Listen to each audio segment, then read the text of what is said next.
76-ամյա մի տիկին սկսում է անբացատրելի գլխացավեր զգալ, կարծես անտեսանելի մի բան ներսից իրեն վնասում էր։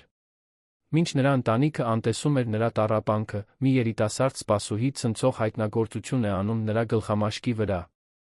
Եվ այն, ինչ թվում էր տարիքային զառանցանք, վերածվում է սարսափելի ճշմարտության, որին ոչ ոք պատրաստ չէր դիմակայելու։ Եթե այս պատմությունը ձեզ հետաքրքրեց, մի մոռացեք բաժանորդագրվել մեր ալիքին, ասեք, թե որ քաղաքից եք մեզ դիտում, մենք շարունակում ենք։ Խոստանում եմ, որ սա կլինի լավագույն պատմությունը, որ երբեք կլսեք ձեր կյանքում։ Առավոտյան լույսը մտավ ննջասենյակի պատուհանից, լուսավորելով տիկին Ելենայի հոգնած դեմքը, մինչ նա փորձում էր որը թեթացում գտնել իր զգացած ցավի համար։ 76 տարեկանում, ձյունի պես սպիտակ մազերով դեռս արժանապատիվ կեցվածքով այդ կինը, չնայած տարիների ծանրությունից թեթակի կորացած ողնաշարին, երբեք այդքան չէր բողոքել։ Նա միշտ ուժեղ էր եղել, կյանքի ընթացքում բազում լուռ մարտեր էր հաղթահարել, ամուսնու հեռանալուց հետո միայնակ էր մեծացրել որդուն։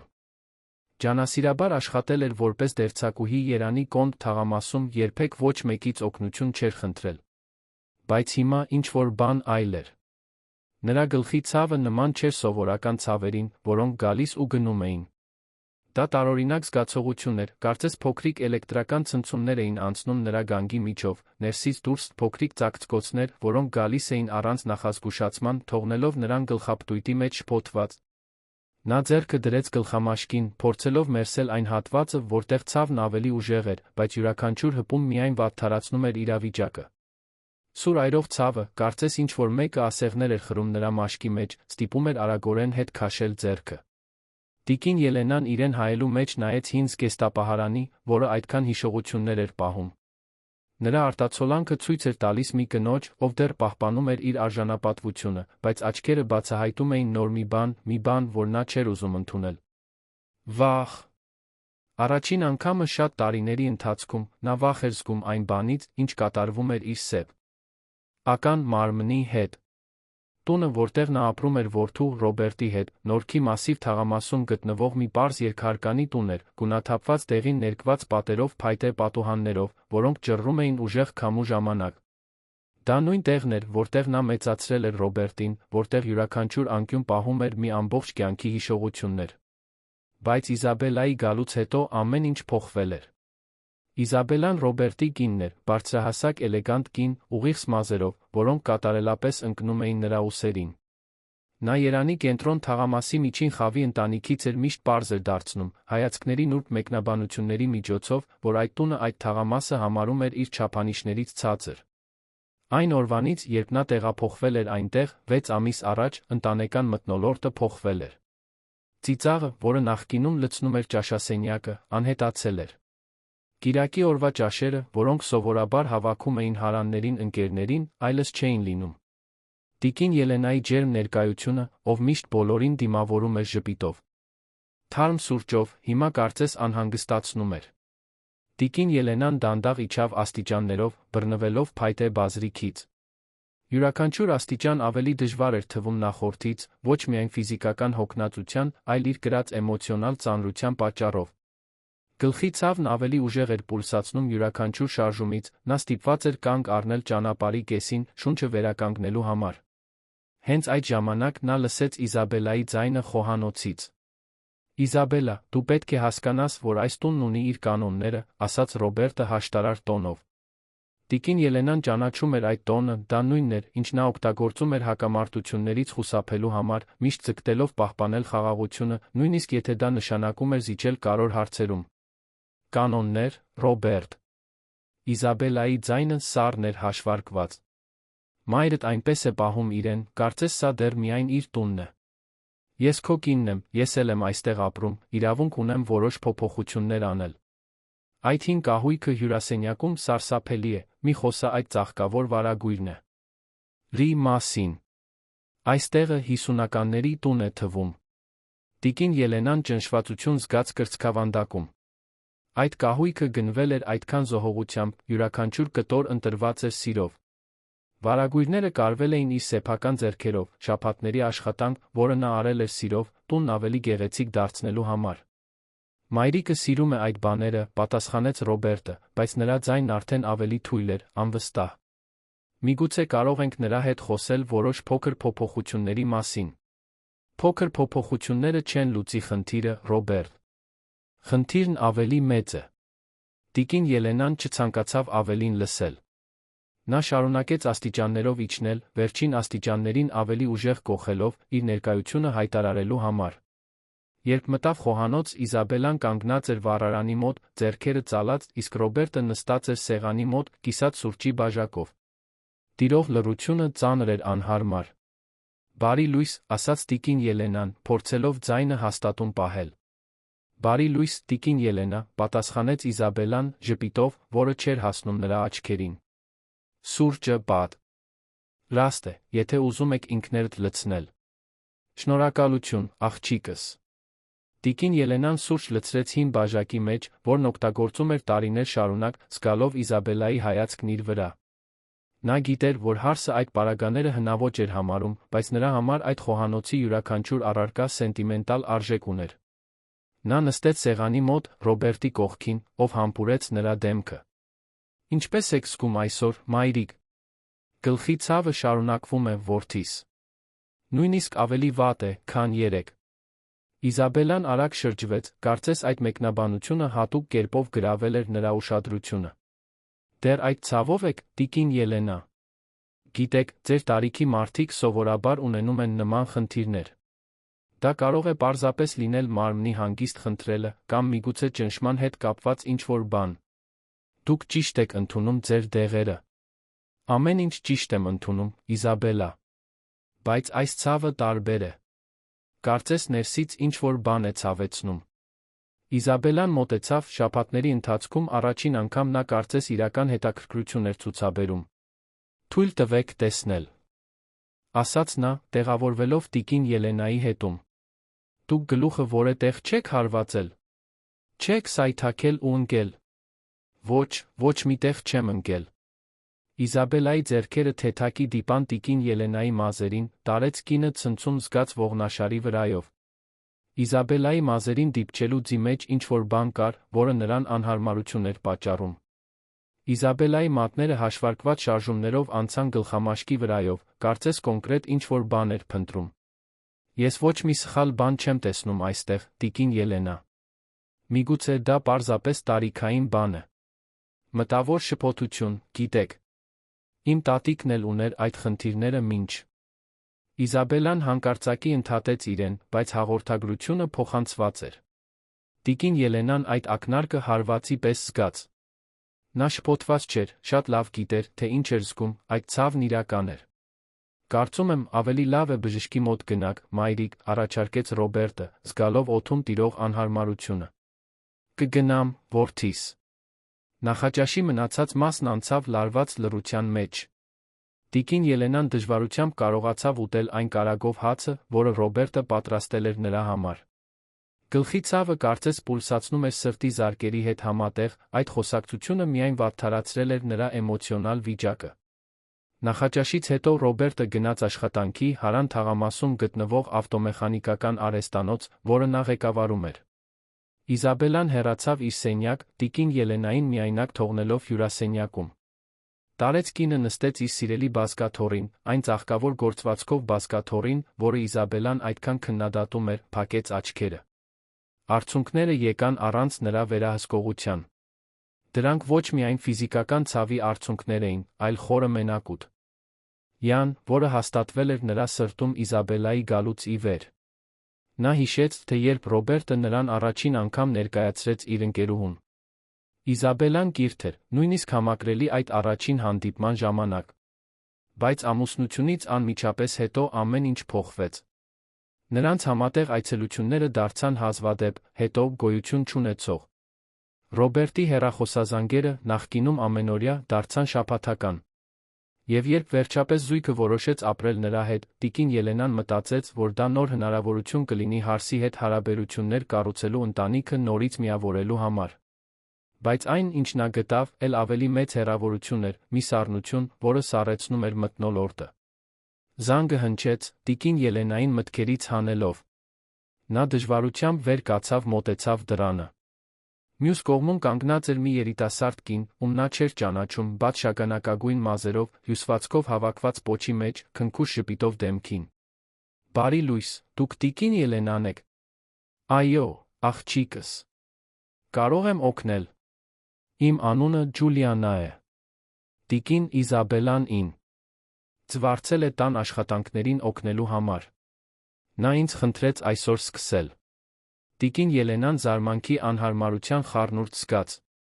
Իզաբելան ոչինչ չէր հիշատակել ինչ-որ մեկին վարձելու մասին։ Տարիներ շարունակ ինքն էր հոգացել այդ տան մասին, չնայած գիտեր, որ տարիքը որոշ գործեր ավելի էր դժվարացնում, դեռս ի վիճակի էր զգում ամեն ինչ կարգին պահել։ Մտեք, աղջիկս։ Իզաբելան սենյակում է։ Ջուլիանան ներս մտավ, փոքրիկ ուսապարկը կրելով։ Նա մոտ 25 տարեկան էր, հագած էր պարզ, բայց մաքուր հագուստ։ Նրա աչքերում ինչ-որ բան կար, բնական բարություն, որն անմիջապես գրավեց տիկին Ելենայի ուշադրությունը։ Լավ եք, տիկին։ Մի քիչ գունատ եք թվում, մեկնաբանեց Ջուլիանան, անկեղծ մտահոգությամբ։ Սարսափելի գլխացավ ունեմ, աղջիկս։ Բայց կանցնի։ Ջուլիանան հոնքերը կնճռեց, կարեկցանք ցուցաբերելով։ Իմ տատիկն էլ շատ էր տառապում գլխացավերից։ Ես սովորաբար մերսում էի անում նրան։ Եթե ուզում եք, կարող եմ հետո փորձել օգնել։ Շատ բարի եք, շնորհակալություն։ Իզաբելան այդ պահին իջավ աստիճաններով, արդեն դուրս գալու համար հագնված։ Ջ. Ուլիանա, լավ է, որ եկար։ Ես կգնամ որոշ գործեր լուծելու։ Տիկին Ելենան կարող է ցույց տալ քեզ, թե որտեղ են մաքրող միջոցները։ Ուզում եմ, որ սկսես խոհանոցից, ապա հյուրասենյակից։ Իզաբելան վերցրեց իր պայուսակը, հեռացավ առանց հրաժեշտ տալու, Ջուլիանային տիկին Ելենային միայնակ թողնելով։ Երիտասարդ կինը հասկացող ժպիտով նայեց տարեց կնոջը, կարծես շատ ավելին էր հասկանում, քան ասվել էր։ Տիկին Ելենան Ջուլիանային ցույց տվեց, թե որտեղ էին պահվում մաքրող նյութերը, խոհանոցի հետի փոքրիկ պահարանում։ Մինչ երիտասարդ կինը սկսում էր դասավորել ապրանքները, տարեց կինը դիտում էր նրա զգույշ շարժումները, մանրամասների նկատմամբ ուշադրությունը։ Այդ աղջկա մեջ ինչ-որ ծանոթ բան կար, մի նրբություն, որը հիշեցնում էր ավելի լավ ժամանակներ։ Դուք կարիք չունեք կանգնած ինձ ուղեկցելու, տիկին Ելենա։ Խնդրում եմ, գնացեք հանգստացեք։ Ես գիտեմ, թե ինչ անել, ասաց Ջուլիանան քնքշությամբ։ Դու ինձ իմ մայրիկին ես հիշեցնում, գիտես, մեկնաբանեց տիկին Ելենան, զարմանալով իր անկեղծությունից։ Նա էլ էր այդպես, ուշադիր բոլորի նկատմամբ։ Ջուլիան անժպտաց, միաժամանակ տխուր քաղցր ժպիտով։ Իմ տատիկն ինձ համար ամեն ինչ էր։ Նա ինձ մեծացրեց, երբ մայրս ստիպված էր այլ քաղաքում աշխատել։ Ես շատ բան սովորեցի նրանից, հատկապես մարդկանց սիրով խնամելը։ Ձեր տատիկը պետք է հատուկ կին լիներ։ Այո։ Նա արդեն 2 տարի է, ինչ հեռացել է, բայց ես նրա ուսմունքները կրում եմ ինձ հետ։ Տիկին Ելենան անմիջապես կապ զգաց այդ երիտասարդ կնոջ հետ։ Առաջին անգամը ամիսների ընթացքում նա զգում էր, որ այդ տանը ինչ-որ մեկը կար, ով իսկապես հոգ էր տանում, նույնիսկ եթե նա գործնականում անծանոթ էր։ Ջուլիանա, դուք ասացիք, որ ձեր տատիկը գլխացավեր ուներ։ Ինչպիսին էին այդ ցավերը։ Երիտասարդ կինը դադարեցրեց իր անելիքը, ուշադրությամբ նայեց տիկին Ելենային։ Նա բողոքում էր ծակծկոցներից, կարծես ինչ-որ մեկը ասեղներ էր խրում նրա գլխի մեջ։ Սկսվեց հանկարծակի, առանց տեսանելի պատճառի։ Բժիշկները ոչ մի սխալ բան չէին գտնում։ Եվ ինչ պատահեց վերջում։ Ջուլիանան մի պահ հապաղեց, խոսքերը զգուշորեն ընտրելով։ Նրա դեպքում մենք հայտնաբերեցինք, որ դա մի բան էր, որը նույնիսկ չէինք պատկերացնու։ Բայց ամեն ինչ լուծվեց, երբ մենք գտանք իրական պատճառը։ Ինչ էր։ Երիտասարդ կինը շուրջը նայեց, կարծես ուզում էր համոզվել, որ իրականում միայնակ են։ Տիկին Ելենա, կարող եմ մի հարց տալ։ Դուք վստահում եք այն մարդկանց, ովքեր ձեզ հետ են ապրում։ Հարցը տարեց կնոջը զարմացրեց։ Նա բերանը բացեց պատասխանելու, որ այո, որ լիովին վստահում էր իր որդուն, բայց խոսքերը դուրս չեկան։ Իսկ Իզաբելայի մասին։ Արդյոք նա վստահում էր նրան։ Իմ որդին լավ մարդ է, Ջուլիանա։ Ինձ իսկապես սիրում է։ Իսկ նրա կինը։ Տիկին Ելենան աչքերը ցած իջեցրեց, անկարող ստելու։ Իզաբելան բարդ է։ Նա ինձ չի սիրում, դա ակնհայտ է։ Բայց դրանից ինչ մտածել, որ նա ինչ-որ բան կանի ինձ վնասելու համար։ Դուք ինձ թույլ կտաք զննել ձեր գլուխը։ Ես որոշ բաներ եմ սովորել, երբ խնամում էի իմ տատիկին։ Տիկին Ելենան գլխով արեց, իր կրծքում տարօրինակ հույս զգալով։ Ջուլիանան խնդրեց նրան նստել խոհանոցի աթոռին, սկսեց զգուշորեն զննել նրա գլխամաշկը։ Նրա մատները նուրբ էին, լիովին տարբեր առավոտյան Իզաբելայի սառը հպումից։ Լույսն այստեղ լավը չէ։ Դուք խոշորացույց ունեք տանը։ Այո, իմ սենյակում։ Օգտագործում եմ կարելու համար։ Ջուլիանան ուղեկցեց տիկին Ելենային սենյակ, մի պարզ, բայց հարմարավետ տարածք, անկյունում հին կարի մեքենայով Ռոբերտի լուսանկարներով, կյանքի տարբեր փուլերում, պատերին տարածված։ Երիտասարդ կինը վերցրեց խոշորացույցը, որը տարեց կինը նրան առաջարկեց, խնդրեց նրան նստել պատուհանի մոտ, որտեղ բնական լույսն ավելի լավն էր։ Մի քանի րոպե շարունակ Ջուլիանան մեթոդաբար զննեց տիկին Ելենայի գլխամաշկը, նրբորեն առանձնացնելով սպիտակ մազերը։ Հանկարծ նրա մատները կանգ առան գլխի հետի կոնկրետ մի կետում։ Մի շարժվեք, տիկին Ելենա։ Ես պետք է այստեղ ավելի ուշադիր նայեմ։ Երիտասարդ կինը մոտեցրեց խոշորացույցը։ Լուռ մնաց մի քանի վայրկյան, որոնք հավերժություն թվացին։ Երբ վերջապես խոսեց, նրա ձայնը մտահոգված էր։ Տիկին Ելենա, դուք ցավ զգում եք, երբ ես այստեղ եմ դիպչում։ Ջուլիանան թեթակի սեղմեց մի կետ, տարեց կինը սուր ծակծկոտ զգաց։ Այո, շատ է ցավում։ Ես պետք է, որ հիմա ինձ վստահեք։ Այն, ինչ ես կասեմ, կարող է տարօրինակ թվալ, բայց շատ լուրջ է։ Ձեր գլխում ինչ-որ բան է թաղված։ Մի բան, որը չպետք է լիներ այնտեղ։ Տիկին Ելենայի սիրտը թռավ։ Ինչպես, աղջիկս։ Ինչ ես ուզում ասել։ Կարծես մետաղի փոքրիկ կտոր լինի։ Ես կարող եմ տեսնել միայն այն պատճառով, որ շուրջը սկսում է բորբոքվել։ Այդ պատճառով եք այդ ցավերը զգում։ Բայց ինչպես։ Ես ինձ չեմ վնասել, ոչ մի բանի չեմ հարվածել։ Ջուլիանան խորը շունչ քաշեց, շարունակելուց առաջ։ Իմ տատիկի մոտ մենք նմանատիպ բան գտանք։ Դրանք փոքր մետաղական ամրակներ էին, որոնք ինչ-որ մեկը դրել էր նրա մազերին, բայց թաղված էին գլխամաշկի մեջ, ոչ թե պարզապես մազերին ամրացված։ Այդ մարդը դա արել էր դիտավորյալ, ծածնելով, թե ուղում էր նրա մազերը, բայց իրականում վնասում էր։ Տիկ։ Ին Ելենան զգաց, որ աշխարհը պտտվում է։ Նա ձեռքը դրեց կրծքին, փորձելով վերահսկել շնչառությունը, որն արագանում էր։ Պատկերներ սկսեցին հայտնվել նրա մտքում, վերջին հիշողություններ, որոնց նա այդ ժամանակ կարողություն չէր տվել։ Իզաբելա, հիշեց տիկին Ելենան բարձրաձայն։ Նա վերջերս խառնել է իմ մազերը։ Ասում է, որ անկարգ է, որ պետք է սանրել։ Ես տարօրինակ համարեցի, որովհետև նախկինում երբեք այդպես չէր արել, բայց մտածեցի, որ փորձում էր քնքուշ լինել։ Երբ էր վերջին անգամ։ Երեկոյան։ Նա պնդեց, որ սանրեմ իմ մազերը մինչ քնելը։ Ասաց, որ կապեր ունի, որ պետք է ուղղել։ Ես թույլ տվի, մտածելով, որ դա քնքշության ժեստ էր։ Ջուլիանան ամուր բռնեց տիկին Ելենայի ձեռքերը։ Տեսեք, ես կարող եմ սխալվել։ Միգուցե սա այլ բացատրություն ունի։ Բայց ես պետք է հեռացնեմ այս առարկան, ձեր ցավը թեթացնելու համար, մենք պետք է պարզենք, թե արդյոք ավելին կա։ Շատ է ցավում հանելը։ Շատ զգուշությամբ կանեմ։ Իմ ուսապարկում պինցետ ունեմ, միշտ կրում եմ, որովհետև օգտագործում եմ հոնքերի համար։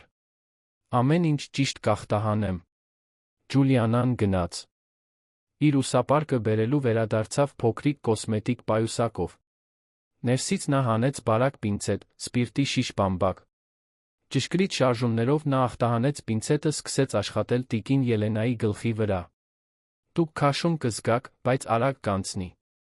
Տիկին Ելենան փակեց աչքերը, սեղմեց աթոռի բազկաթոռները։ Նա զգաց, որ պինցետը դիպչում է իր գլխամաշկին, ապա ճնշում, վերջապես սուր ցավ, որը ստիպեց նրան հառաչել։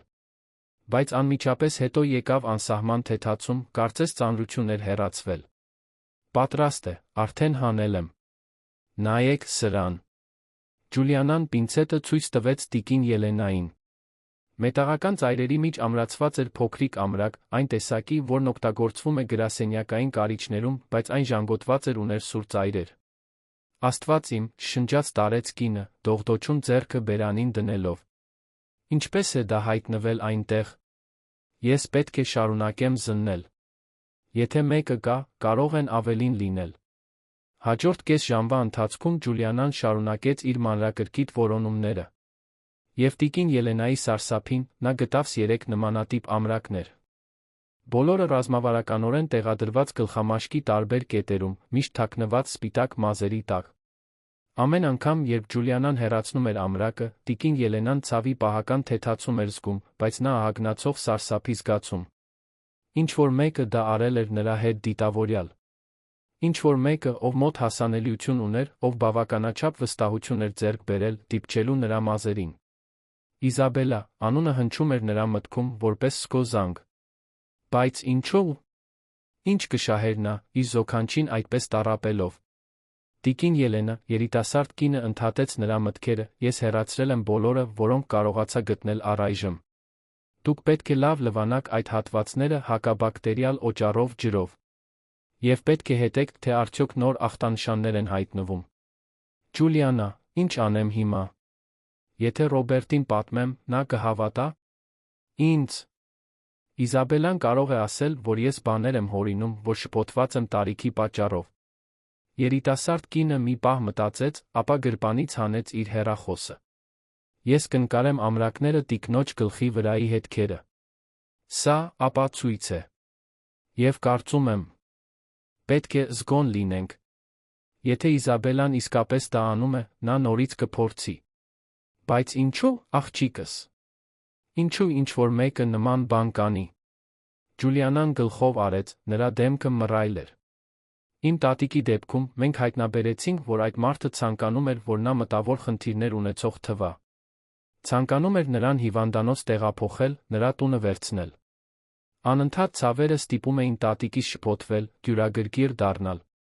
Մարդիկ սկսեցին մտածել, որ նա կորցնում էր իր մտքի պարզությունը։ Տիկին Ելենան մրսածություն զգաց ողնաշարի վրայով։ Տունը։ Այդ տունը լավ գումար արժեր, գտնվում էր թաղամասում, որը արժեք էր ձեռք բերում։ Եվ Իզաբելան միշտ պարզ էր դարձրել իր ցանկությունը վաճառել բնակարան գնել Երանի կենտրոն թաղամասում։ Հաջորդ օրերը մշտական զգոնության օրեր էին։ Ջուլիանան առավոտներն ու կեսօրները անցկացնում էր տանը, միշտ ուշադիր լինելով Իզաբելայի շարժումներին։ Երիտասարդ կնոջ խորհրդով տիկին Ելենան սկսեց նրբորեն մերժել, երբ հարսն առաջարկում էր սանրել իր մազերը, պատճառաբանելով գլխամաշկի զգայունություն կամ մազերը բաց թողնելու նախապատվություն։ Իզաբելան բացահայտ անվստահություն չէր ցուցաբերում, բայց նրա վարքը նուրբ կերպով փոխվել էր։ Նրա աչքերը հաճախ հետում էին Ջուլիանային, հատկապես երբ սպասուհին մոտ էր տիկին Ելենային։ Սովորական սառնությունը տեղի էր տվել գրեթե շոշափելի լարվածությանը։ Հինգշաբթի կեսօրին Ռոբերտը ավելի շուտ եկավ արհեստանոցից։ Նա հոգնած ժպիտ ուներ դեմքին շարժիչի յուղ, ձեռքերին։ Տիկին Ելենան սիրտը սեղմվեց, տեսնելով նրան իր միակ որդուն, այն մարդուն, ում նա այդքան զոհողությամբ էր մեծացրել։ Ինչպես կարող էր նրան պատմել այն մասին, ինչ հայտնաբերում էր իր սեփական կնոջ մասին։ Ողջույն, մայրիկ։ Ինչպես է գլխացավը։ Լավացել է։ Շատ է լավացել, որդիս, պատասխանեց նա, դա սուտ չէր։ Այն օրվանից, երբ Ջուլիանան հեռացրել էր ամրակները, ցավը զգալիորեն նվազել էր։ Ինչ լավ է։ Իզաբելան ասաց, որ դուք շատ վատ էիք։ Ես անհանգստացա։ Դա պարզապես անցողիկ անհանգստություն էր։ Ռոբերտը գրկեց մորը անկեղծ սիրով, տիկին Ելենան արցունքներ զգաց։ Նա արժանի չէր լինել այդ իրավիճակի մեջտեղում, բայց նա գիտեր, որ շուտով պետք է դիմակ այեր նրան ճշմարտությամբ։ Այդ գիշեր, երբ բոլորն արդեն հանգստացել էին իրենց սենյակներում, տիկին Ելենան քայլեր լսեց միջանցքում։ Դռան տակից բացված ճեղքից նա տեսավ, որ միջանցքի լույսը վառվում է։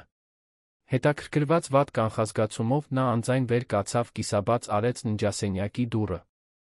Իզաբելան կանգնած էր Ջուլիանայի սենյակի դիմաց, որը գտնվում էր տան հետի փոքրիկ սենյակում։ Հարսը ինչ-որ բան ուներ ձեռքին, բայց տիկին Ելենան չէր կարողանում տեսնել, թե ինչ։ Մի քանի րոպե Իզաբելան մնաց այնտեղ, անշարժ, պարզապես դիտելով փակ դուռը։ Տիկին Ելենան սիրտը թռավ։ Այդ տեսարանում խորապես անհանգստացնող մի բան կար, այն ծով, թե ինչպես էր Իզաբելան ուսումնասիրում այդ դուռը, կարծես ինչ-որ բան էր պլանավորում։ Ի վերջո հարսը վերադարձավ իր սենյակ, տիկին Ելենան զգուշորեն փակեց իր դուռը, քունը լիովին հեռացած։ Հաջորդ առավոտ Ջուլիանան սովորականի պես եկավ նախաճաշից առաջ։ Տիկին Ելենան նրան գտավ խոհանոցում, համոզվելով, որ միայնակ են, պատմեց նախորդ գիշերվա դեպքի մասին։ Նա միջանցքում էր, նայելով քո սենյակին, Ջուլիանա։ Ձեռք։ Ինչ-որ բան ուներ։ Երիտասարդ կինը հոնքերը կնճռեց, անհանգստացած։ Տիկին Ելենա, կարծում եմ ժամանակն է խոսել Ռոբերտի հետ։ Սա վտանգավոր է դառնում։ Բայց ինչպես համոզել նրան։ Իզաբելան կարող է ամեն ինչ հերքել, ասել, որ զառանցում եմ։ Դրա համար ես ամեն ինչ գրանցել եմ։ Ամրակների լուսանկարները, ամսաթվերը, ժամերը։ Եվ ավելին, ես ձայնագրել եմ որոշ խոսակցություններ։ Դուք խոսակցություններ եք ձայնագրել։ Ջուլիանան գլխով արեց, մի փոքր շփոթված։ Գիտեմ, որ դա ճիշտ չէ առանց համաձայնության անելը, բայց երբ հասկացաք, թե ինչ էր կատարվում, սկսեցի իմ հեռախոսը միացրած թողնել, երբ դուրս էի գալիս սենյակներից։ Ես որոշ հետաքրքիր բաներ եմ ձայնագրել։ Երիտասարդ կինը հանեց հեռախոսը միացրեց։ Դա ձայնագրություն էր, որտեղ հստակ լսվում էր Իզաբելայի ձայնը, որը հեռախոսով խոսում էր ինչ-որ մեկի հետ։ Ոչ, մայրիկ, նա դեռ բավականին ամուր է։ Կարծում էի, որ այս պահին արդեն ավելի շփոթված կլիներ։ Իզաբելայի ձայնը սառն էր, մեխանիկական։ Բայց ես կշարունակեմ։ Ի վերջո նա կսկսի նշաններ ցույց տալ։ Այդ ժամանակ մենք Ռոբերտին կհամոզենք նրա նվաճարել կլինիկա։ Տան գումարով մենք վերջապես կարող ենք դուրս գալ այս փոսից, ինչ-որ պարկեշտ բան գնել կենտրոն թաղամասում։ Տիկին Ելենան զգաց, որ ոտքերը թուլանում են։ Դա բարձրաձայն լսելը, այդքան սառնությամբ հաշվարկով, ավելի վատ էր, քան նա պատկերացնում էր։ Իզաբելան ոչ միայն ուզում էր տունը, այլ պատրաստ էր ոչնչացնել իր զոքանչի մտավոր ֆիզիկական առողջությունը, այն ձեռք բերելու համար։ Էլ ավելին կա, ասաց Ջուլիանան, ձայնագրությունը առաջ տանելով։ Սա երեկվա է։ Այս անգամ դա Իզաբելայի մի կնոջ խոսակցություն էր, ում տիկին Ելենան չէր ճանաչում։ Ձայները խուլ էին, բայց այնուամենայնիվ հասկանալի։ Համոզված ես, որ այդ ամրակները մշտական հետք չեն թողնում, հարցրեց Իզաբելան։ Այո։ Հանելուց հետո մի քանի օրից կսպիանա, պատասխանեց մյուս ձայնը։ Եվ ոչ ոք չի մտածի դա փնտրել։ Կմտածեն, որ դա պարզապես ծերություն է։ Հիանալի է։ Որքան եմ քեզ պարտքս մեկ փաթեթի համար։ Տիկին Ելենան չկարողացավ ավելին լսել։ Նա ձեռքը դրեց բերանին, պայքարելով սրտխառնոցի ալիքի դեմ։ Ջուլիանան անջատեց ձայնագրությունը, ամուր բռնեց տար։ Ես կնոջ ձեռքերը։ Տիկին Ելենա, գիտեմ, որ շատ դժվար է սա լսելը։ Բայց հիմա մենք ունենք կոնկրետ ապացույցներ։ Մենք կարող ենք ցույց տալ Ռոբերտին։ Նախքան տիկին Ելենան կհասցներ պատասխանել, նրանք լսեցին, թե ինչպես է բացվում դիմացի դուռը։ Իզաբելան դուրս էր եկել գնումներ կատարելու, բայց ակնհայտորեն ավելի շուտ էր վերադարձել։ Երկու կանայք իրար նայեցին, Ջուլիանան արագորեն հեռախոսը դրեց գրպանը։ Իզաբելան մտավ խոհանոց, մի քանի տոպրակներ կրելով։ Նրա հայացքն անմիջապես ուղղվեց երկուսին, տիկին Ելենան կասկածի կայծ նկատեց հարսի աչքերում։ Ինչի՞ մասին էիք խոսում, հարցրեց Իզաբելան պատահական տոնով, բայց աչքերը մատնում էին նրա հետաքրքրասիրությունը։ Բաղադրատոմսերի մասին, անմիջապես պատասխանեց Ջուլիանան։ Տիկին Ելենան ինձ սովորեցնում էր իր եգիպտացորենի ալյուրով տորթը պատրաստել։ Ահ, ինչ հետաքրքիր է, Իզաբելան տոպրակները դրեց սեղանին։ Ջուլիանա, պետք է քեզ հետ մի պահ խոսեմ։ Առանձին։ Տիկին Ելենան խուճապ զգաց։ Նա չէր ուզում Ջուլիանային միայնակ թողնել Իզաբելայի հետ, բայց վավեր պատճառ չուներ արգելելու։ Ջուլիանան Լան հանգստացնող հայացք նետեց հետեց Իզաբելային մինչ հյուրասենյակ։ Տիկին Ելենան մնաց խոհանոցում, ականջները լարված, բայց երկու կանանց ձայները պարզապես անորոշ շշուկ էին։ Րոպեները ձգվեցին ժամերի պես, մինչ Ջուլիանան վերադարձավ, միայնակ, վերահսկվող արտահայտությամբ, բայց զգոն աչքերով։ Ինչ էր ուզում նա, շշնջաց տիկին Ելենան, հենց որ համոզվեց, որ Իզաբելան վեր էր բարձրացել։ Նա ինձ հարցրեց, թե արդյոք դուք տարօրինակ բաներ եք ասել, արդյոք բողոքել եք ցավերից կամ մտավոր շփոթությունից։ Ասաց, որ անհանգստացած է ձեր համար, որ միգուցե ժամանակն է մասնագետ փնտրելու։ Մասնագետ, կրկնեց տիկին Ելենան, խոսքերի իմաստը հասկանալով։ Նա ուզում է ինձ հիվանդանոց տեղափոխել։ Մենք թույլ չենք տա, որ դա պատահի։ Բայց պետք է արագ գործենք։ Ռոբերտը ինչ ժամի է գալիս այսօր։ Մոտ 6-ին, ինչպես միշտ։ Ջուլիանան նայեց ժամացույցին։ Ժամը 2-ն էր։ Մենք 4 ժամ ունենք պատրաստվելու համար։ Ես կկազմակերպեմ բոլոր ապացույցները, որոնք ունեմ, լուսանկարները, ձայնագրությունները։ Երբ նա գա, դուք պետք է ամեն ինչ պատմեք։ Ես չգիտեմ, թե արդյոք կկարողանամ, Ջուլիանա։ Իսկ եթե նա ինձ չհավատա։ Եթե նա նրա կողմը բռնի։ Երիտասարդ կինը 2 ձեռքով բռնեց տիկին Ելենայի դեմքը, ուղիղ նայելով նրա աչքերին։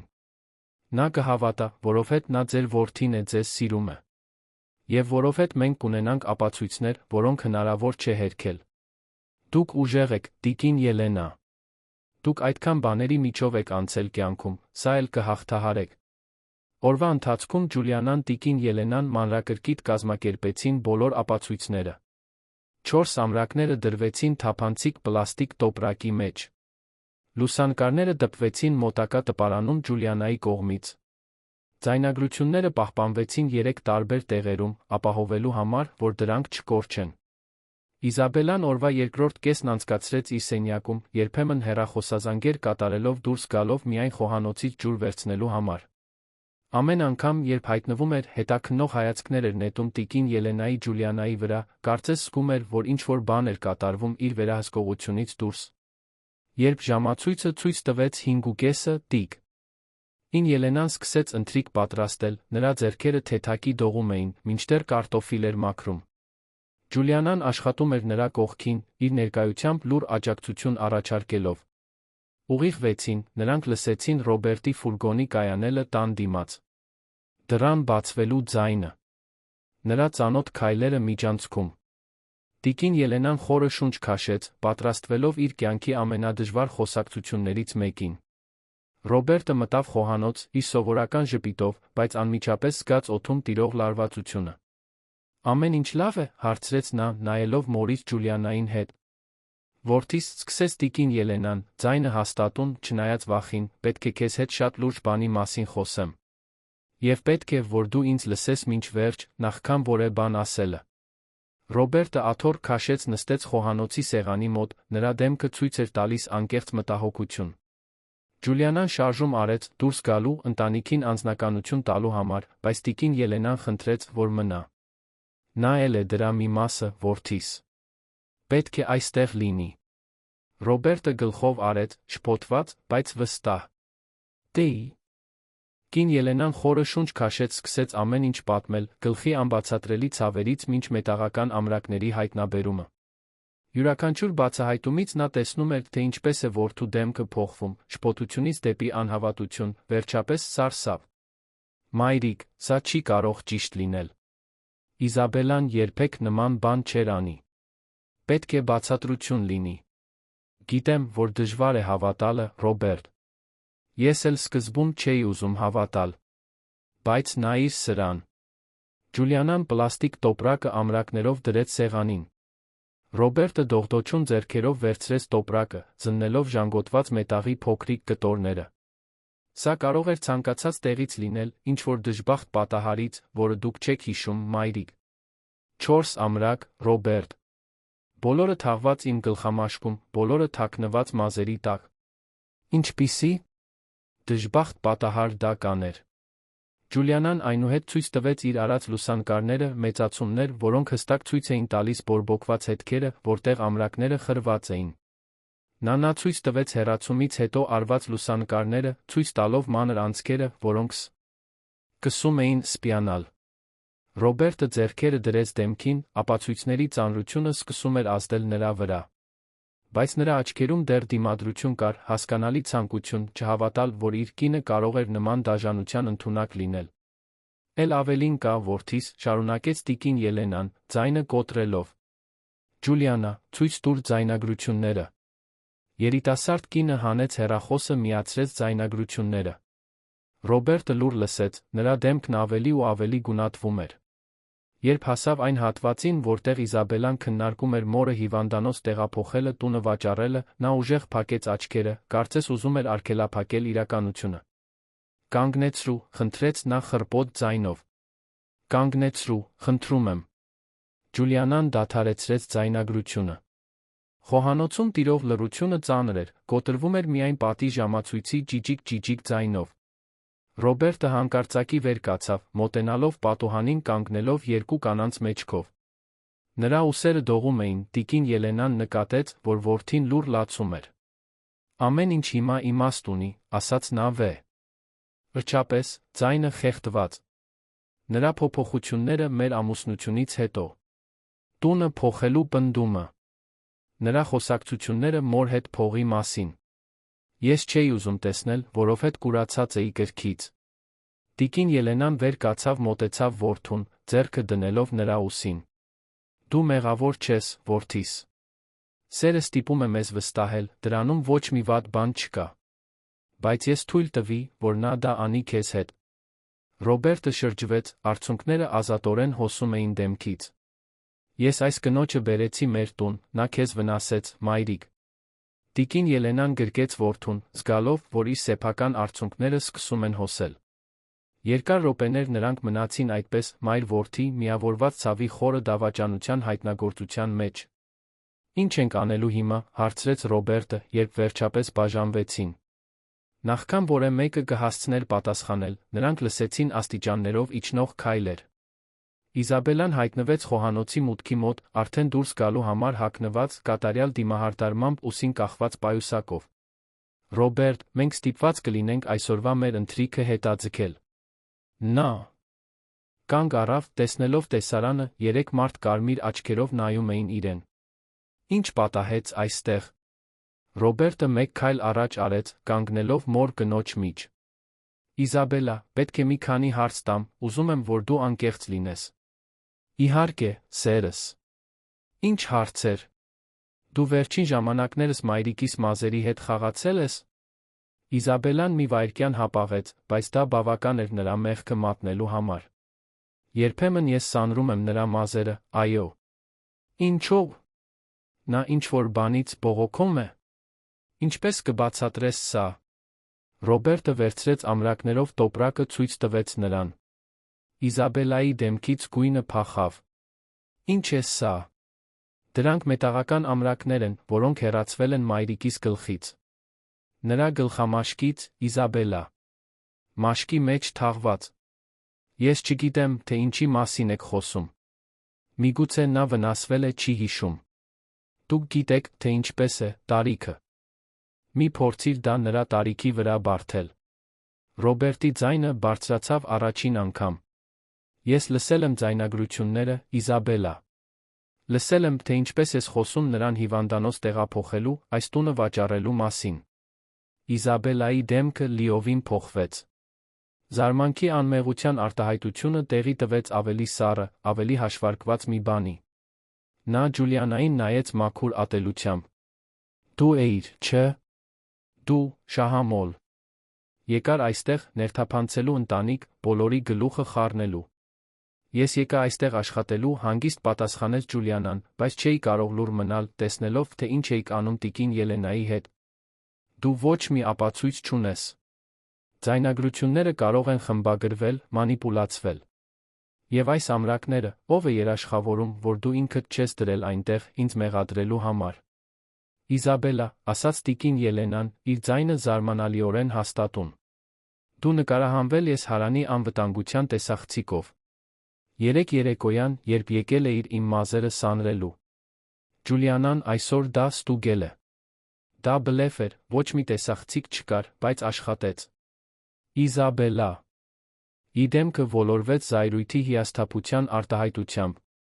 Դու արժանի չես այս տանը։ Պայթեց նա վերջապես։ Ապրել այս քայքայվող թաղամասում, այս հին կահույքով, այս ծիծաղելի հագուստներով։ Ռոբերտը ավելի լավին է արժանի, ես էլ։ Բայց դու արյունարբու ես, կպած նրան, թույլ չես տալիս մեզ ապրել մեր կյանքը։ Ուրեմն ճիշտ է, ասաց Ռոբերտը, ձայնը ցածր, բայց հիասթափությամբ լի։ Դու իսկապես դա արել ես նրա հետ։ Եվ նորից կանեի։ Այդ ձեր կինը խանգարում է մեր ծրագրերին։ Մենք կարող էինք ապրել կենտրոն թաղամասում, ժամանակակից բնակարանում, իրական կյանքով։ Բայց ոչ, մենք պետք է մնանք այստեղ, այս թշվառ տեղում, որովհետև դու քաջություն չունես մորթ իր տարիքին համապատասխան տեղ տեղավորելու։ Համապատասխան տեղ։ Ռոբերտը մեկ քայլ առաջ արեց, ձայնը դողում էր զսպված հույզերից։ Դու խոսում ես մորս, լիովին առողջ կնոջը հիվանդանոց տեղափոխելու մասին, պարզապես նրա տունը գողանալու համար։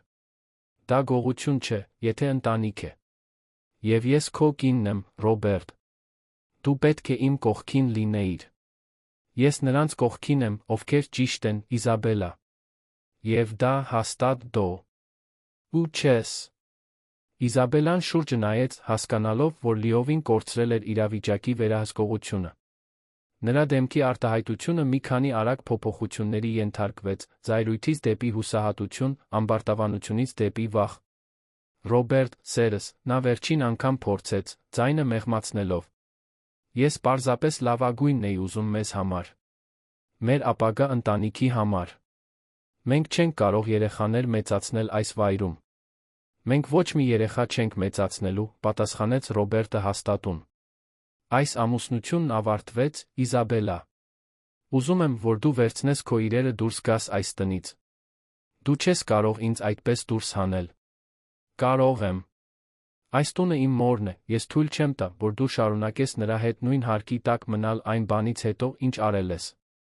Իզաբելան տիկին Ելենային նայեց ատելությամբ, ապա Ջուլիանային արամարանքով, վերջապես Ռոբերտին, զայրույթի անհավատության խառնուրդով։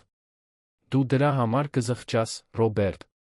Երբ ծերանաս ու մենակ լինես այս հին տանը, կհիշես, որ հնարավորություն ունեցել ես ինձ հետ ավելի լավ կյանք ունենա։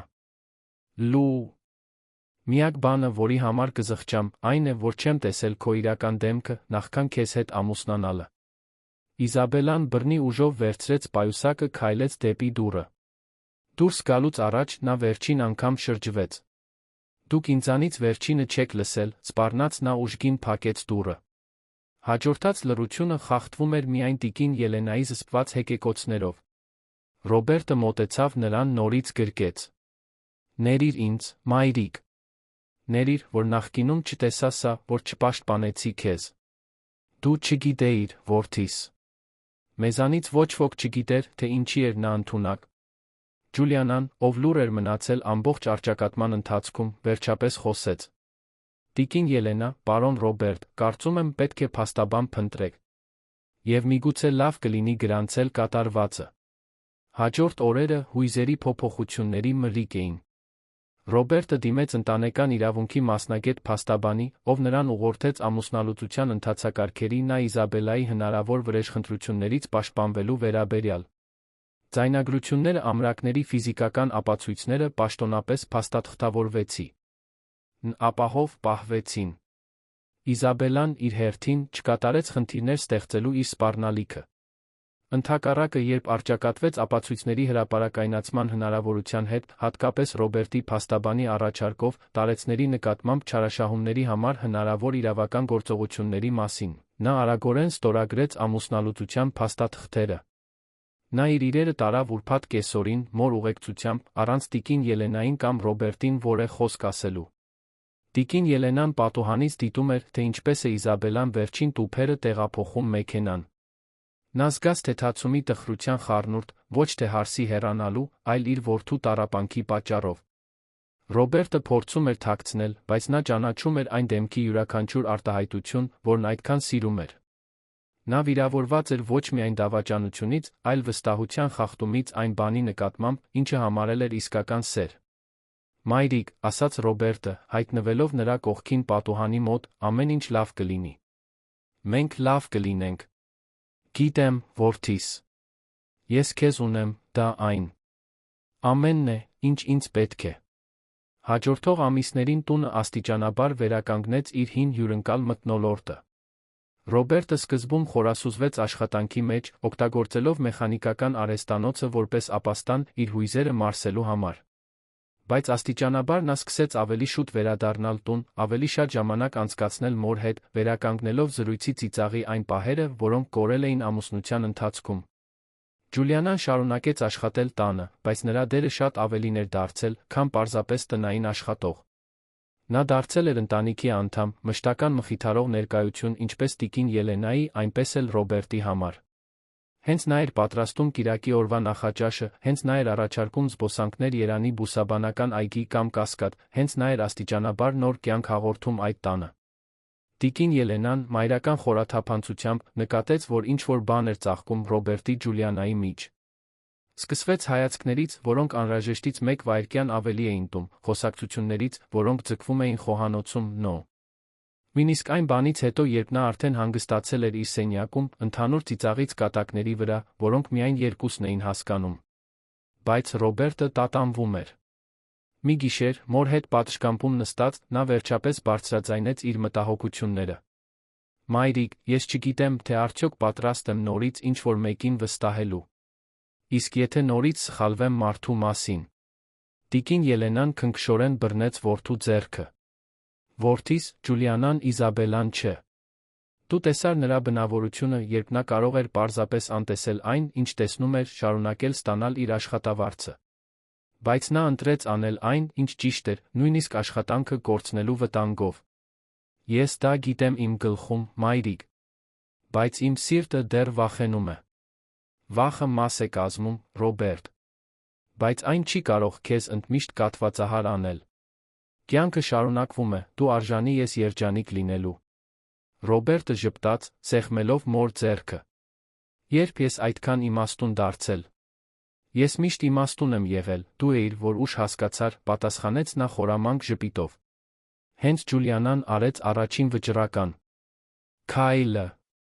Շաբաթ կեսօրին, Իզաբելայի հեռանալուց 3 ամիս անց, նա եկավ ֆեյժուադա պատրաստելու բաղադրիչներով։ Տիկին Ելենա, թույլ տվեք ես պատրաստեմ այսօրվա ճաշը։ Ուզում եմ ինչ-որ հատուկ բան պատրաստել։ Առավոտվա ընթացքում խոհանոցը լցվեց դանդաղ եփվող սլոբիով մսով, տապակած կաղամբով, տապակած ֆարոֆայով հիանալի բույրերով։ Ռոբերտը հայտնվեց, գրավված բույրից, առաջարկելով օգնել։ Տիկին Ելենան, դիտելով, թե ինչպես են երկուսն աշխատում կողք կողքի, ծիծաղում, երբ ալյուրը թռչում էր թավայից, երշիկի կտորներ գողանում, երբ մյուսը չէր նայում, սիրտը տաքացավ։ Ճաշից հետո Ջուլիանան առաջարկեց զբոսնել թաղամասում։ Տիկին Ելենան հոգնածություն պատճառաբանեց, խրախուսելով Ռոբերտին Ջուլիանային միայնակ գնալ։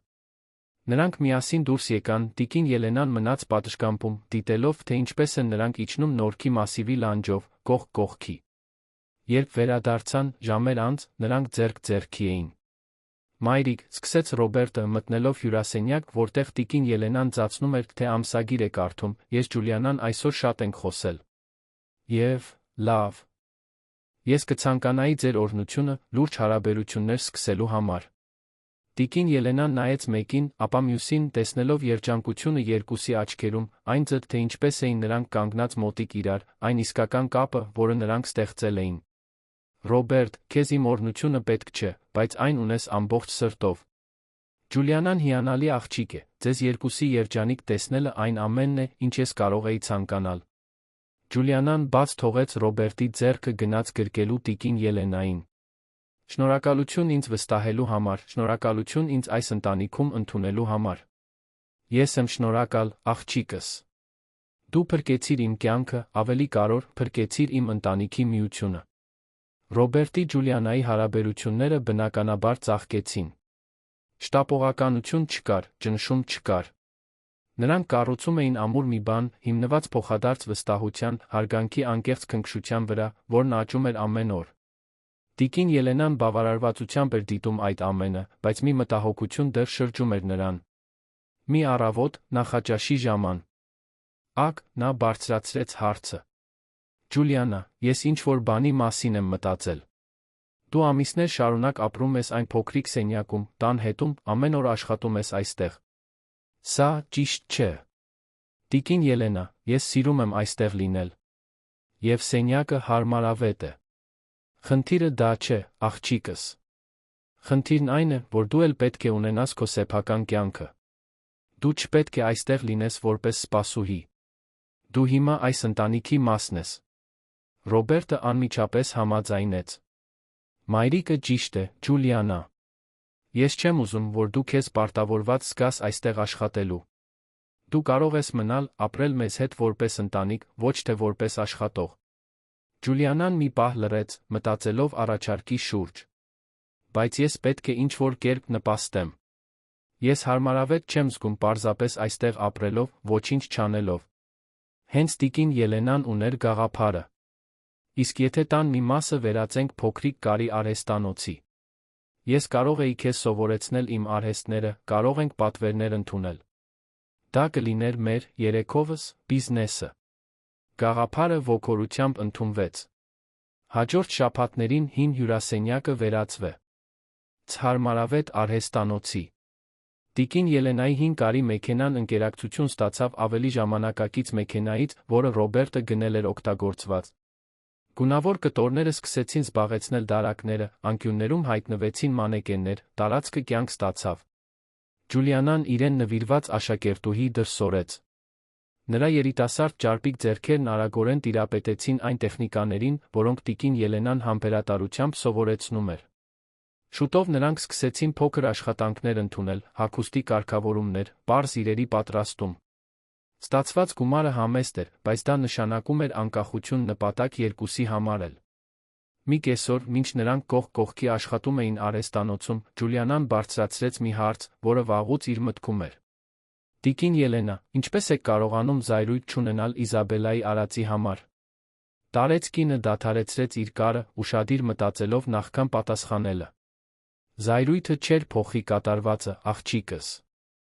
Եվ զայրույթը պահելը միայն կթունավորեր իմ սեփական սիրտը։ Իզաբելան վատ ընտրություններ արեց, նաստ։ Իպված կլինի ապրել հետանքների հետ։ Բայց ես ընտրում եմ ապրել խաղաղությամբ, երախտագիտությամբ այն բանի համար, ինչ հիմա ունեմ։ Դուք զարմանալի եք, գիտեք դա։ Տիկին Ելենան ժպտաց, վերադառնալով իր կարին։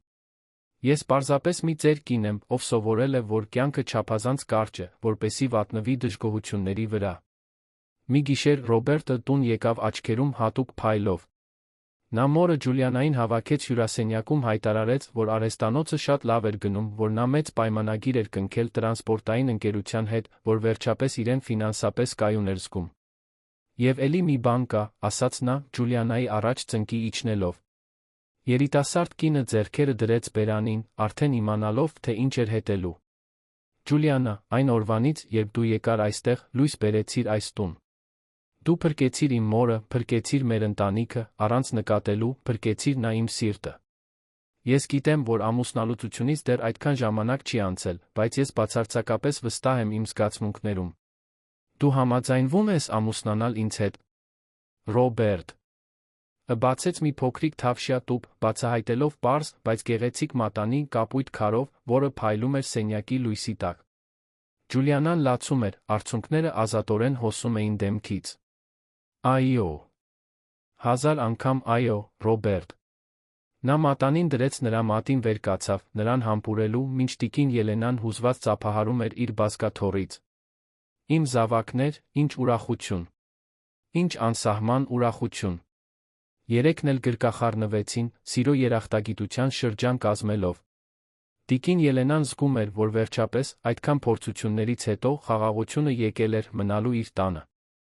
Հարսանիքի նախապատրաստությունները անմիջապես սկսվեցին։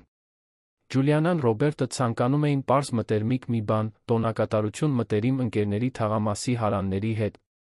Ոչ մի ավելորդ շքեղություն կամ պերճություն, պարզապես անկեղծ սեր մարդիկ, ովքեր իսկապես կարոր էին։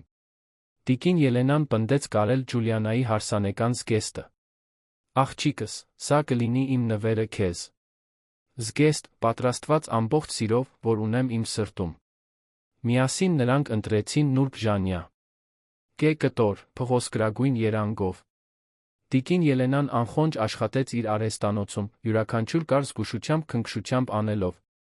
Ջուլիանան զգեստը փորձում էր յուրաքանչյուր փուլում, երբ վերջապես պատրաստվեց, դա պարզ, էլեգանտ գլուխգործոց էր։ Երբ Ջուլիանան առաջին անգամ փորձեց ամբողջական զգեստը, տիկին Ելենան չկարողացավ զսպել արցունքները։ Դու գեղեցիկ ես, աղջիկս։ Այնքան գեղեցիկ։ Կատարյալ է, տիկին Ելենա։ Ավելին է, քան երբեք կարող էի երազել։ Մինչ նախապատրաստությունները շարունակվում էին, անսպասելի իրադարձությունը վերջին բարդությունը բերեց։ Մի կեսօր զանգը հնչեց, երբ տիկին Ելենան բացեց դուռը, դռան մոտ կանգնած տեսավ Իզաբելային։ Նախկին հարսը տարբեր էր։ Մազերը, միշտ անթերի հարդարված, ավելի պարզ էին։ Հագուստը նախկինում միշտ բրենթային, հասարակ էր։ Բայց ամենաուշագրավ փոփոխությունը նրա աչքերում էր։ Այնտեղ ինչ-որ բան կար, որը տիկին Ելենան երբեք չէր տեսել նախկինում։ Ամոթ։ Տիկին Ելենա, սկսեց Իզաբելան, ձայնը տատանվող։ Ես գիտեմ, որ իրավունք չունեմ այստեղ լինելու։ Ես գիտեմ, որ նույնիսկ արժանի չեմ, որ դուք դուռը բացեք ինձ համար։ Բայց ես պետք է գայի, պետք է ներողություն խնդրեի։ Տիկին Ելենան լուռ մնաց, մարսելով իրավիճակը։ Ռոբերտը հայտնվեց նրա հետում, նրա արտահայտությունն անմիջապես փակվեց, տեսնելով, թե ով էր այնտեղ։ Ինչ ես ուզում, Իզաբելա։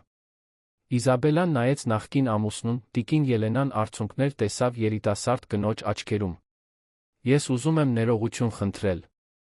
Այն բանի համար, ինչ արեցի, այն սարսափելի մարդու համար, որ ես էի։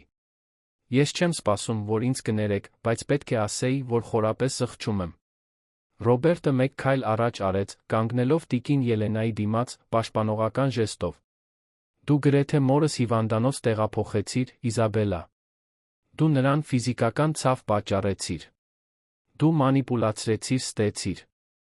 Ինչու պետք է հավատանք, որ քո զղջումն անկեղծ է։ Որովհետև ես ամեն ինչ կորցրի, պատասխանեց Իզաբելան, ձայնը կոտրելով։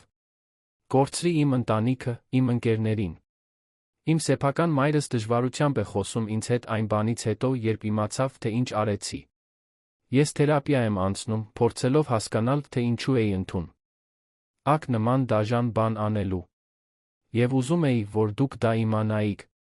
Տիկին Ելենան զգաց, որ ինչ-որ բան է շարժվում իր կրծքի մեջ։ Դա անմիջական ներում չէր, բայց միգուցե հասկացողության սկիզբ։ Նա ձեռքը դրեց Ռոբերտի ուսին, ազդանշան տալով, որ ուզում է խոսել։ Իզաբելա, ես չգիտեմ, թե արդյոք երբեք լիովին կկարողանամ ներել այն, ինչ դու արեցիր։ Բայց շնորհակալ եմ, որ դու եկար այստեղ, որ քաջություն ունեցար ընդունելու քո սխալները։ Սա արդեն սկիզբ է։ Ես ներում չեմ սպասում, տիկին Ելենա։ Պարզապես ուզում էի, որ իմանաք, որ դուք ոչ մի սխալ բան չեք արել։ Պարտությունը ամբողջությամբ իմն էր, իմ ագահությունը, իմ բնավորության պակասը։ Դուք հիանալի ընտանիք եք, ես չափազանց հիմար էի, որ գնահատեի դա։ Ռոբերտը լուռ մնաց, ակնհայտորեն պայքարելով իր հույզերի հետ։ Ի վերջո, նա գլխով արեց. Իզաբելա, հուսով եմ, որ դու կգտնես քո ճանապարհը ավելի լավ մարդ կդառնաս։ Բայց ես չեմ կարող քեզ ունենալ իմ կյանքում։ Ես հասկանում եմ։ Եվ Ռոբերտ, ես իմացա, որ դու նորից ես ամուսնանում։ Հուսով եմ, որ շատ երջանիկ կլինես։ Իսկապես։ Այդ խոսքերով Իզաբ Ելան շրջվեց հեռացավ, նորքի մասիվի աստիճաններով իջնելով վերջին անգամ։ Տիկին Ելենան Ռոբերտը կանգնած մնացին դռան մոտ, դիտելով նրա հեռանալը։ Դուք լավ եք, մայրիկ։ Լավ եմ, որդիս։ Իրականում, ես խաղաղություն եմ զգում։ Նա օգնության կարիք ունի, թվում է, որ վերջապես փնտրում է։ Ռոբերտը գրկեց մորը։ Դու շատ մեծ սիրտ ունես, գիտես։ Իմ սեփական մայրիկից սովորեցի, որ թշնամանք պահելը միայն ավելի է վնասում մեզ։ Իզաբելան ստիպված կլինի ապրել իր արածի հետ։ Մեր մասը առաջ գնալն է։ Հարսանիքի օրը եկավ շողշողուն շաբաթ առավոտյան։ Արարողությունը պետք է լիներ թաղամասի փոքրիկ եկեղեցում, որին հաջորդելու էր խնջույքը տանը, որը զարդարվել էր հարանների հավաքած ծաղիկներով։ Տիկին Ելենան օգնեց Ջուլիանային հագնվել։ Ժանյակե զգեստը կատարյալ էր, ընդգծելով երիտասարդ կնոջ բնական գեղեցկությունը։ Մազերին, պարզ սպիտակ ծաղիկներից պսակ։ Դու նյարդայնացած ես, աղջիկս։ Մի քիչ։ Բայց լավ նյարդայնություն է, գիտեք։ Երջանկությունից։ Տիկին Ելենան բռնեց Ջուլիանայի ձեռքերը։ Ես մի բան էի ուզում ասել։ Երբ դու եկար այստեղ այդ առավոտ, երբեք չէի պատկերացնի, որ ոչ միայն իմ փրկությունն էի ստանում, այլ դուստր։ Որովհետև դա ես հիմա ինձ համար, Ջուլիանա։ Այն դուստրը, որը երբեք չեմ ունեցել։ Ջուլիանան գրկեց տիկին Ելենային, երկուսն էլ լացում էին ուրախության արցունքներով։ Եվ դուք այն մայրն եք, ում մասին միշտ երազել եմ։ Արարողությունը պարզ էր հուզիչ։ Ռոբերտը, հագած մոխրագույն կոստյում, որը պատկանում էր իր հորը, որը տիկին Ելենան կատարելապես հարմարեցրել էր, սպասում էր զոհասեղանի մոտ, աչքերը փայլում էին երջանկությունից։ Երբ Ջուլիանան մտավ եկեղեցի, տիկին Ելենայի ուղեկցությամբ, հիացմունքի շշուկ անցավ ներկաների միջով։ Քահանան, մի ծեր մարդ, ով տասնամյակներ շարունակ ճանաչում էր ընտանիքին, արարողությունը վարեց ջերմ պարզությամբ։ Նրա խոսքերը սիրո, վստահության ընտանիքի մասին խորապես արձագանքեցին բոլոր ներկաների մտքում, հատկապես Ռոբերտի Ջուլիանայի, ովքեր ավելի լավ, քան որևէ մեկը գիտեին այդ բաների արժեքը։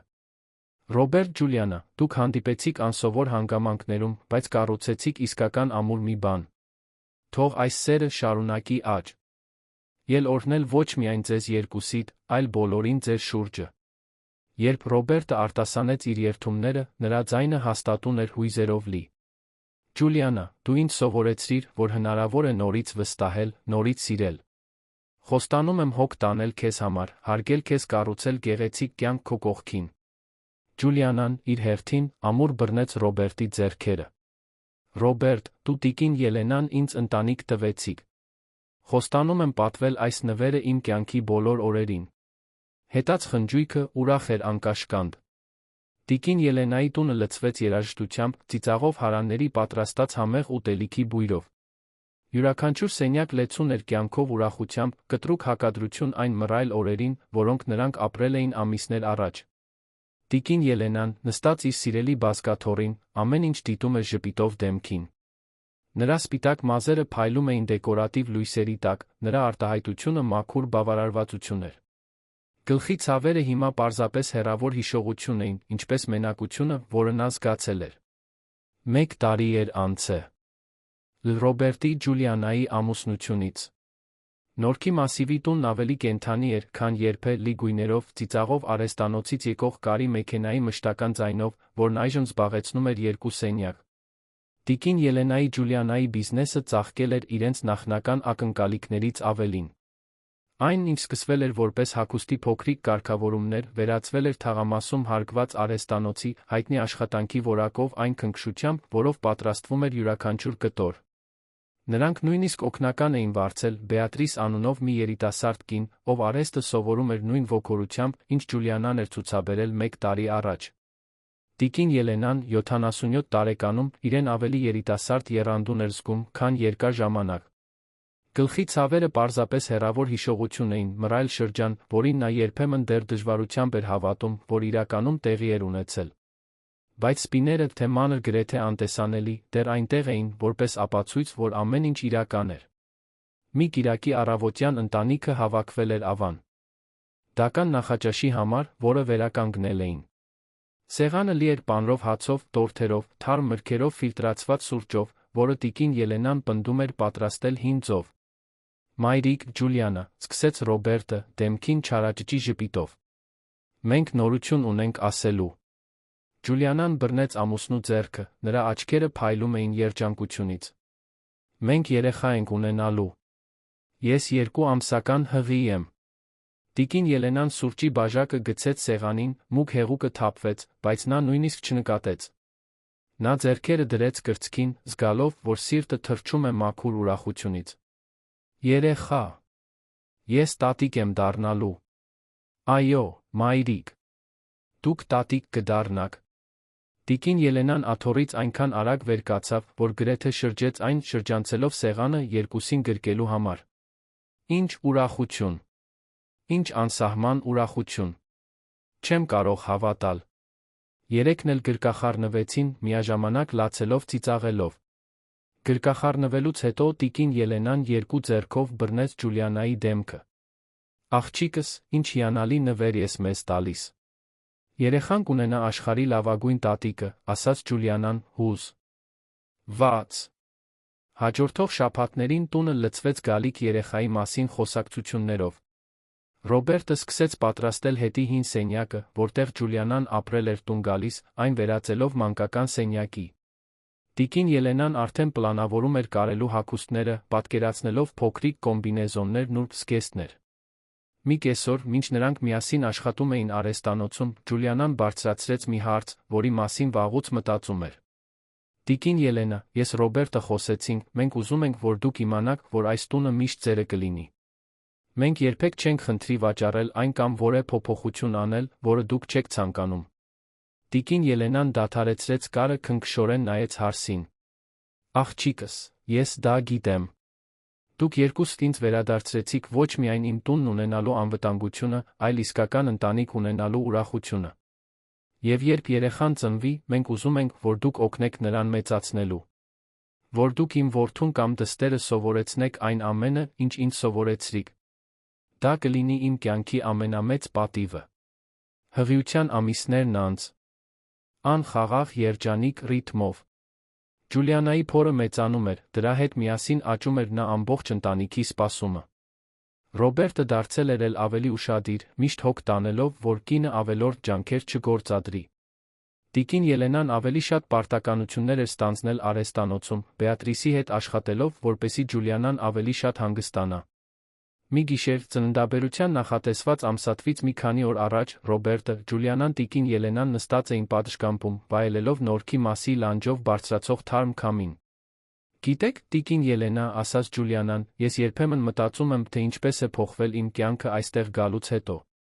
Եթե 1 տարի առաջ ինչ-որ մեկն ինձ ասեր, որ ես ամուսնացած կլինեմ Ռոբերտի հետ, երեխա կսպասեմ, այս հիանալի ընտանիքի մաս կլինեմ, ես երբեք չէի հավատա։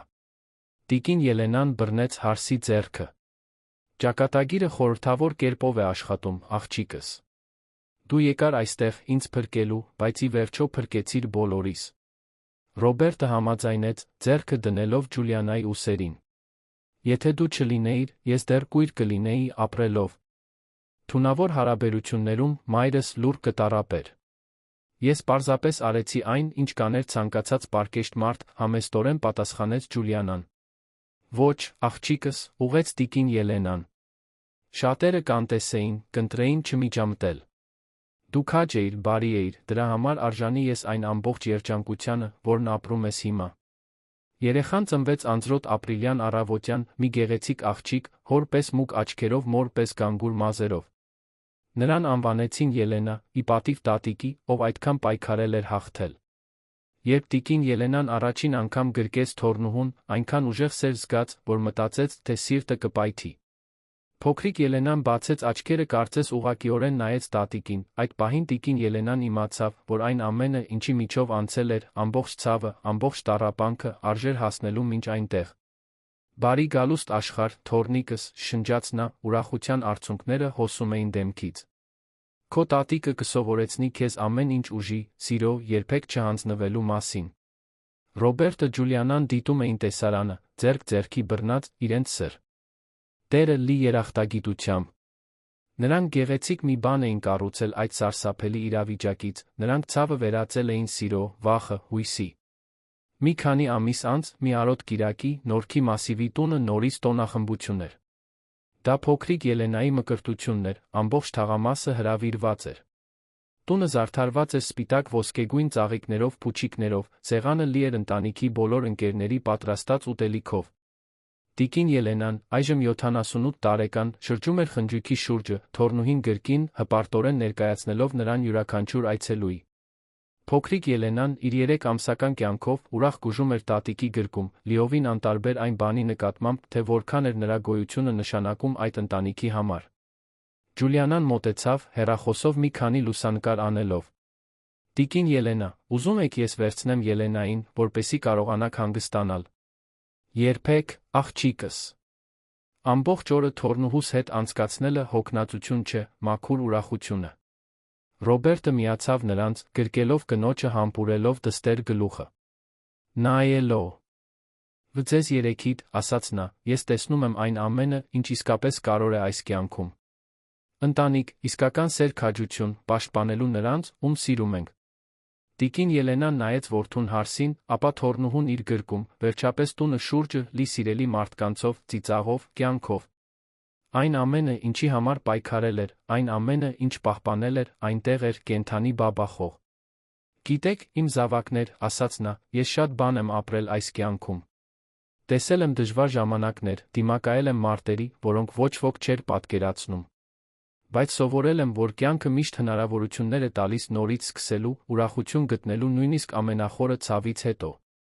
Եվ հիմա ձեզ նայելով իմ թոռնուհուն, այն ամենին, ինչ մենք միասին կառուցեցինք, ես գիտեմ, որ պայքարի յուրաքանչյուր օր արժեր։ Ռոբերտը գրկեց մորն ու դստերը միասին, Ջուլիանան միացավ ընտանեկան գրկախառնությանը։ Եվ այս ամենը ձեր շնորհիվ, մայրիկ։ Ձեր ուժը ոգեշնչեց բոլորիս։ Ոչ, որդիս։ Դա մեր շնորհիվ էր։ Որովհետև ընտանիքը միայն արյան մասին չէ, այլ այն մասին, թե ով է մնում մեր կողքին ամենադժվար պահերին, ով է մեզ պաշտպանում, ով է մեզ անվերապահորեն սիրում։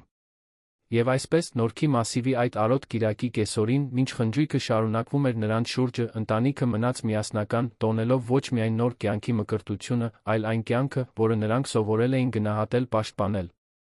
Տիկին Ելենայի, Ռոբերտի Ջուլիանայի պատմությունը հաղթահարման պատմություն էր, սիրո, որը հաղթահարում է դժվարությունները, այն մասին, թե ինչպես բարությունը կարող է փոխել մի ամբողջ ընտանիքի ճակատագիրը։ Եվ մինչ փոքրիկ Ելենան կմեծանար, լսելով այս պատմությունը կսովորեր, որ իրական ուժը ոչ թե երբեք չընկնելու, այլ միշտ վեր կենալու մեջ է, երբեք չկորցնելու հավատը մարդկային բարության հանդեպ, միշտ պաշտպանելու նրանց, ում սիրում ենք։ Սիրելի ունկնդիրներ, հուսով ենք, որ տիկին Ելենայի, Ռոբերտի Ջուլիանայի պատմությունը դիպել է ձեր սրտերին։ Այս պատմությունը մեզ հիշեցնում է, որ նույնիսկ ամենամռայլ պահերին, երբ ցավը թվում է անտանելի, դավաճանությունը գալիս է այնտեղից, որտեղից ամենակիչն ենք սպաս։ Միշտ կա լույս թունելի վերջում։ Ջուլիանայի քաջությունը, անելու այն, ինչ ճիշտ էր, տիկին Ելենայի ուժը չհանձնվելու, Ռոբերտի սերը, ճշմարտության կողքին մնալու համար, մեզ թանկարժեք դասեր են տալիս ընտանիքի, հավատարմության մեր սիրելիներին պաշտպանելու կարողության մասին։ Եթե այս պատմությունը ձեզ այնքան է հուզել, որքան մեզ, այն պատմելիս, մի մոռացեք բաժանորդագրվել մեր ալիքին միացնել ծանուցումների զանգը, որպեսզի բաց չթողնեք այն պատմությունները, որոնք մենք պատրաստել ենք ձեզ համար։ Թողեք հավանում այս տեսանյութին մեկնաբանություններում կիսվեք ձեր մտորումներով տիկին Ելենայի այս ճանապարհորդության մասին։ Ձեր խոսքերը կարևոր են մեզ համար, մեր ամբողջ համայնքի համար։ Ամեն օր մենք ներկայացնում ենք եզակի պատմություններ, որոնք ուսումնասիրում են կյանքի բարդությունը, ընտանեկան մարտահրավերները, իսկական սիրո գեղեցկությունը։ Մնացեք մեզ հետ, ավելի շատ պատմությունների համար, որոնք ձեզ կստիպեն ծիծաղել, լացել, մտածել։ Մինչ հաջորդ պատմությունը, միշտ հիշեք, որ այն ընտանիքը, որը փոխադարձաբար պաշտպանում է իրեն, այն ընտանիքն է, որը միասնական է մնում ընդմիշտ։